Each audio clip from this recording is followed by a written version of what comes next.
So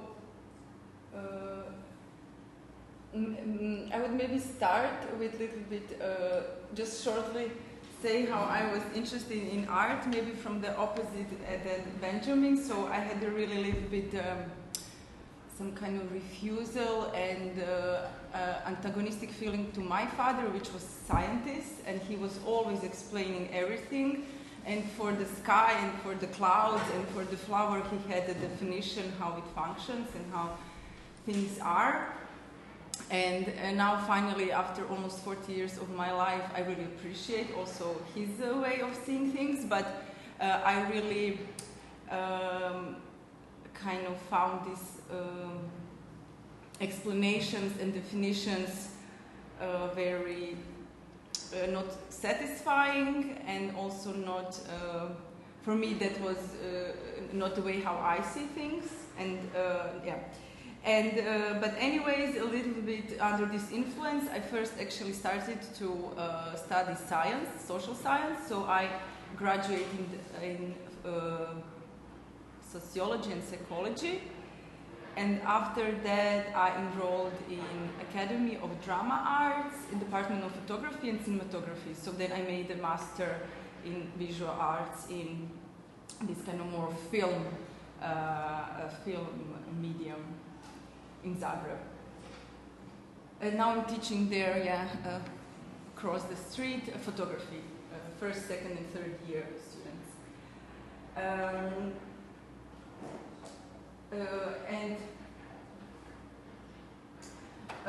So even I kind of switched from social science to art. I am kind of, I would say, interested in a pretty much similar topic as social science would be interested, like how the family roles are constructed, how we live the way we live, what are the sociological phenomena that kind of constrain us and defines our lives. But I was just more interested with this topic. I kind of get some other methodologies next to science. So in the end, I would say I kind of made a little bit of friendship also with this scientific and statistical approach, but I'm also very interested to use the freedom and some kind of emotions and aesthetics that also art kind of acknowledges as valuable tools in contemplating and discussing these ideas. I would say that a lot of the works that I did in my life, they a little bit connect something which are maybe some small version of losing yourself, because I think that people really enjoy a lot to lose themselves and kind of forget about.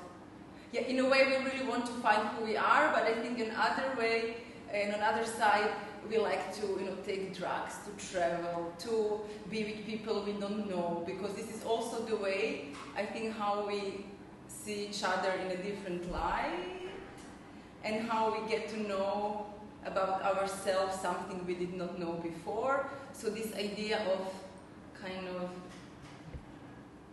forgetting who you are and losing yourself from the picture who you are is really liberating. And I think sometimes in an art context, I try to a little bit make the conditions for this kind of reinventions and this kind of erasement to happen and to invent something new. And I think this also can be a little bit connected with now this very, very trendy thing of avatars and people having their kind of different personas and different lives and different maybe hidden desires being kind of present in the digital environment. And so in a way I also sometimes reflect on it or somehow connect it in my works, but I'm really interested in exploring the possibility of having these different personas or different reinventions of yourself in a physical space. And I really find art environment as a very good environment to do it, or that gives opportunity for that. So boil it down, my methodology is to put some rules or instructions to myself or to the people that I collaborate with, and then we have experience inside of this constructed situation. And this constructed situation is then filmed through the camera, usually. So then the outcome, what the public sees, is a pictures, series of photography, film with sound. So this is the methodology in quite a lot of these works. Okay, so I would maybe, because we are in this context of glowing globe and science and new technologies, I would then maybe a little bit maybe put out this kind of my analogical approach. And this is, for example, we can start with this, sensing shoes. So this is the work that it's maybe aesthetically the most, in a way, far from what I usually do, also maybe medium-wise. But I was really interested in this, you know, now we build this finger, like, or this kind of, or we have this ring, or we have some kind of tools to understand the environment, to measure, to take the data, so like we have so many kind of complicated scientific and technological equipment to understand some things better or have the more information about it. And then I did something completely opposite. I put this ugly clay on my feet and this overshoe, which is this kind of very ugly thing, how it looks, especially when this clay starts to fall apart, and just walk in the city with this kind of equipment. And I'm barefoot in it, and this is at the beginning very wet and soft, and after 45 minutes, the working title was The Lesson. So like this was my kind of teaching lesson about the world around me. And then I would just take this kind of equipment to understand better myself, my being in the city, and also how people then look at it. And in a way, it started as a motivation to make an object that is really the imprint of person's feet that is connected with the city. And this happened after Corona, so this kind of random walks around the city were really very much very rare, and they were even forbidden. And also then through the gentrification and ecological crisis, I always was thinking that this wandering around the city will be more and more rare, and I wanted like to capture the moment where it's still possible. But what happened is actually that through this kind of tool, which I in the end call it sensing shoes, because you kind of sense the environment and people around you much more than in normal shoes, I actually started to get a little bit different layer of the work, or like a different experience, and then this also really became important part of the whole work. And when I showed this, they're really like kind of falling apart. They are shoes, but they really also look like somebody that is really in pieces and very kind of deassembled. I also then make a small action and invite people to just put this blue plastic over their shoes and walk like 20 or 30 minutes around the gallery in the city. And actually what I think what happens is that you really see things differently, because people also see you so much differently. And then the perception and your kind of sensitivity towards the people, towards yourself, it's very much different. And the biggest change of all is time. So you just want it that it passes and it finishes. And then of course you again kind of a little bit find something interesting, but you again want that this alarm after 45 minutes is kind of tickling, and that you hear it and that it's finished. But so in a way, but it's I think, yeah, anyways, it's a very intense experience. That's why also it's a bit kind of hard to bear it, but definitely amongst these other kind of excisations, which are you and yourself and the body and the people around you and the architecture, also the sensation of time is very much different than in just normal shoes. And then the work which I show now here at the exhibition, it's also in a way the reflection of some kind of objective knowledge, which is usually stands for how how we treat these graphic maps, which they really try to be kind of, they say, okay, we are very objective and this is the way how we can learn about the nature. So we take a piece of plant or animal, we take a picture, we say where it comes from and in which time it was picked. And I really wanted to a little bit say that this is not, a lot of things are kind of missing from that information and from this kind of way of learning about nature. First, it is representation, so it's not at all our direct contact with it, and also this kind of aggressive methodology, which means like pins or some tapes, or also the way how was it extracted from the nature is also usually not present in this way of learning about nature when the science wants to show itself as a truth and it's an objective and the way of learning about things. So for example here this wire is not just a wire that kind of is functional, but it's also around the plant and also kind of very aestheticized, and each of these plants and animals also have this aggressive methodology of putting some tape or putting a wire around it, but then these all elements which are added are very much aestheticized, and they also have information about how it was taken from the nature. So for example, here it's written sprayed with the chemicals. Here it's written cut off with the scissors. So this is this white box that you can then kind of go through. And for this, for me, was also important, this is my private experience, so that I really kill these bugs and that I really take the scissors and I really cut these plants. And after this physical experience that I kind of put as some kind of instructions for my behavior, one of the results, except this book, was that I became vegetarian. So I really felt, in a way, the direct action of taking these lives, it really influences my behavior later. Yeah. But yeah, I really think like when you have to really do some violent act directly yourself, then it's much more different than when you get a kind of final piece of chicken on your plate and then you like don't think about the life of this being at all.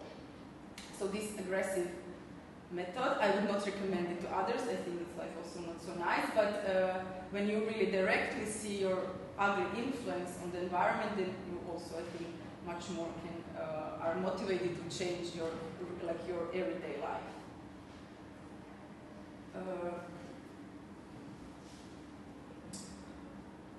Okay, how many minutes do I have? Like 10 minutes? Mm-hmm.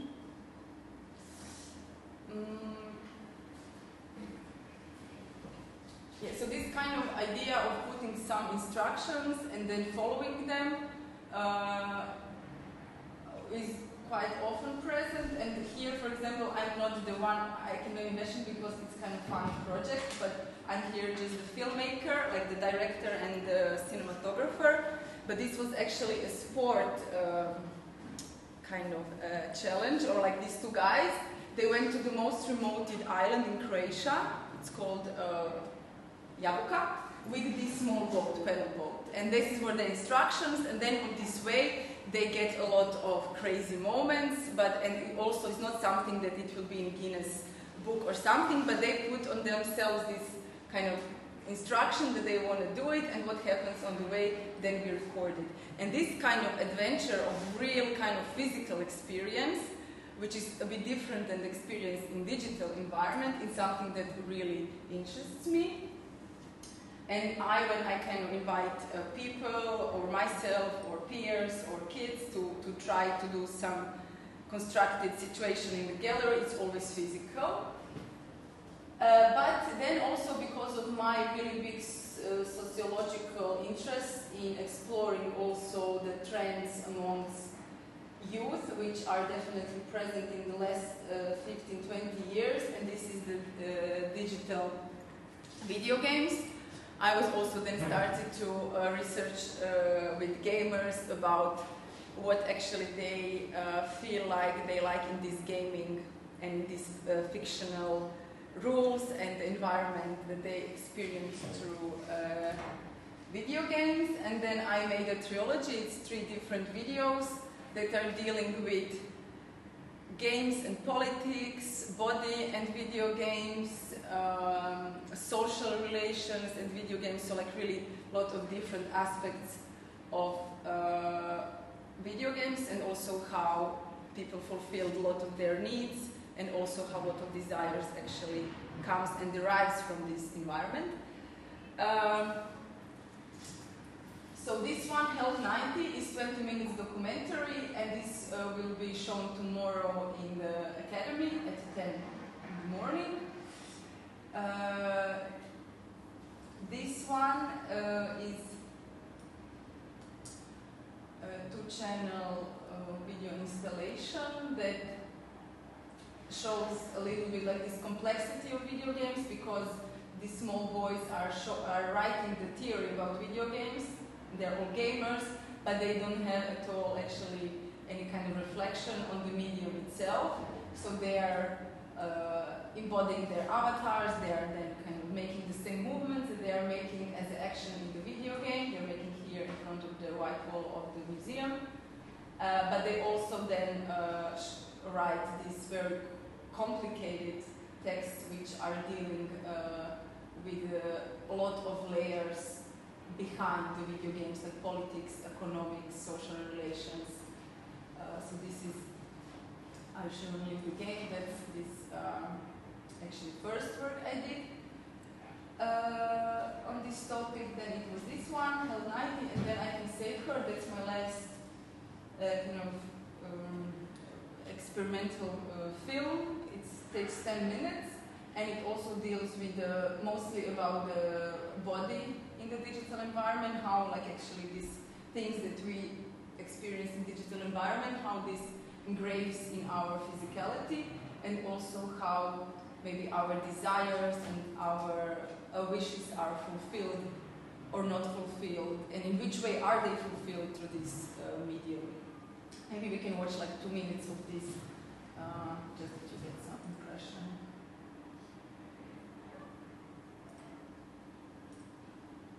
Heavily, there's a bunch of them.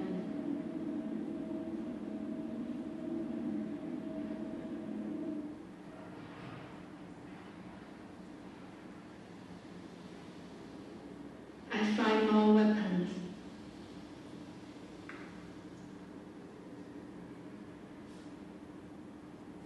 I throw a Molotov cocktail.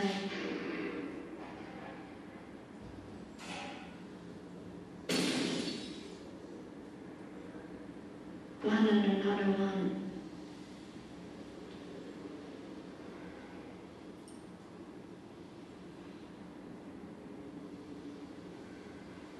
I'm sweating, hiding.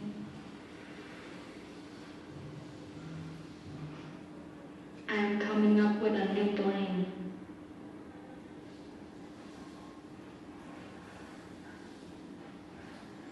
Their voices are echoing.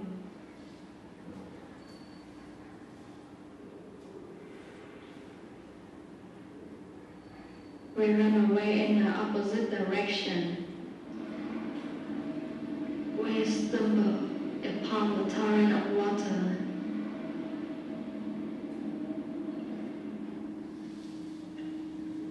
We are walking over buses that serve as a route.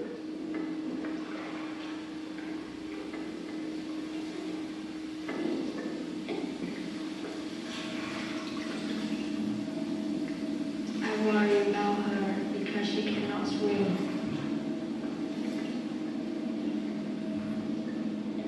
We are doing well.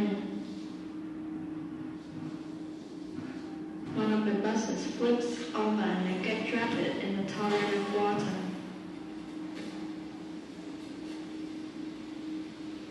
She misses the bus window and reaches for me, but then she also falls into the water. I swim to her fast. I must save her. She's not bleeding. I'm reviving her.